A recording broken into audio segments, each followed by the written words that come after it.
سخت سردی کی وجہ سے اور بارش کی وجہ سے، شدید بارش کی وجہ سے بھی امام الانبیاء محمد الرسول اللہ صلی اللہ علیہ وسلم نے اپنی پوری نبوی زندگی میں ایک مرتبہ بھی نمازیں جمع نہیں کروائیں۔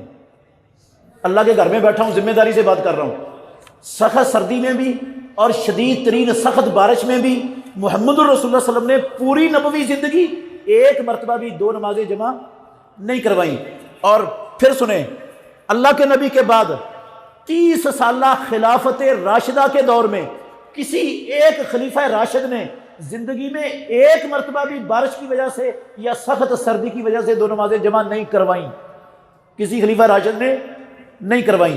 اور اللہ کے گھر میں بیٹھا ہوں، پیارے پیغمبر کے بعد 1.5 لاکھ صحابہ میں سے کسی ایک صحابی نے 1.5 لاکھ صحابہ میں سے کسی ایک صحابی نے دو نمازیں جمع نہیں کروائیں، دو نمازیں جمع نہیں کروائیں، صحابی نے بھی نہیں کروائیں۔ یہ بارش کی وجہ سے اور سخت سردی کی وجہ سے دو نمازیں جمع کرنے والا عمل تابعین کے دور میں شروع ہوا ہے، تابعین کے دور سے پہلے موجود نہیں تھا، تابعین کے دور میں شروع ہوا ہے۔ انہوں نے کس دلیل کی بنیاد پر شروع کیا وہ دلیل بھی دیتا ہوں، لیکن پہلے یہ مسئلہ سمجھ لیں کہ سخت سردی میں اور بارش میں اللہ کے نبی نے اجازت دی ہے گھر میں نماز پڑھنے کی، یہ سنت موجود ہے۔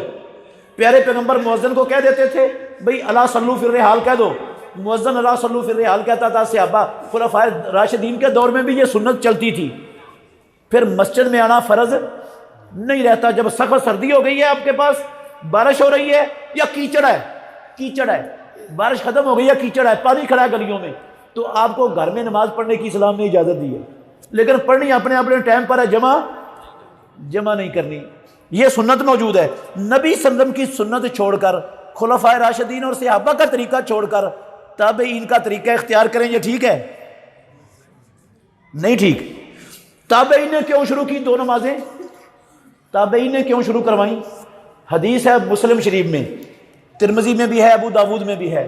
عبداللہ بن عباس رضی اللہ عنہما کہتے ہیں رسول مکرم صلی اللہ علیہ وسلم نے مدینہ طیبہ میں بغیر بارش کے اور بغیر خوف کے دو نمازیں جمع کی، ظہر عصر کی نمازیں جمع کی اور مغرب اور عشاء کی نمازیں جمع کی، مدینے میں بغیر بارش کے اور بغیر خوف کے۔ یہ حدیث ہے مسلم میں اور دوسری کتابوں میں بھی ہے، صحیح حدیث ہے بالکل۔ یہ جو ہے نا نبی صلی اللہ علیہ وسلم کا یہ عمل دو نمازوں کو جمع کرنے کا، یہ بعض لوگوں کو غلطی لگ گئی، بعض لوگ علماء کو غلطی لگ گئی، انہوں نے یہ سمجھ لیا بغیر عذر کے جمع کیے ہیں، جبکہ بغیر عذر والی بات نہیں ہے، بغیر عذر کے نہیں، عذر تھا لیکن وہ عذر بارش کا اور خوف کا عذر نہیں تھا، اس کے علاوہ کوئی عذر تھا۔ کیا عذر تھا؟ اس کی وضاحت صراحت نہیں کسی نے کی۔ عبداللہ بن عباس جو اس حدیث کے راوی ہیں، ان سے پوچھنے والے نے کہ اللہ کے نبی نے دو نمازیں کیوں جمع کی؟ اگرچہ زندگی میں ایک مرتبہ ہی کیا، رسول اللہ صلی اللہ علیہ وسلم نے پوری نبوی زندگی میں یہ عمل ایک مرتبہ کیا صرف، کیوں کی؟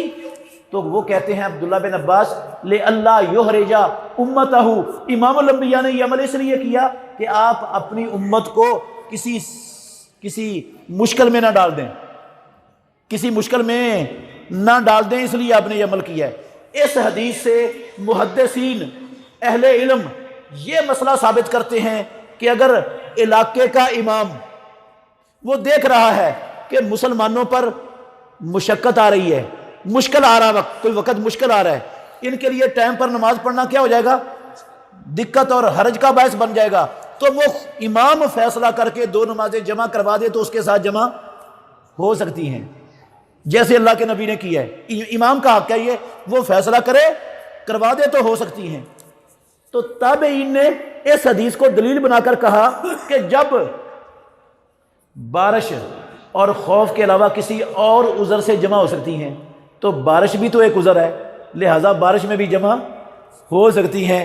اس کو دلیل بنا کر تابعین نے دو نمازیں جمع کرنے کا عمل شروع کیا، لیکن اللہ کے نبی اور صحابہ کا عمل تابعین کے عمل سے اولا ہے، مقدم ہے، بہتر ہے۔ وہ سنت بھی ہمارے پاس موجود ہے، اس سنت کو اپنانا چاہیے، نہ کہ جمع کرنی چاہیے نمازیں۔ لیکن اگر کوئی جمع کر لے تو اس پر کفر کا یا شرک کا فتویٰ نہیں لگانا۔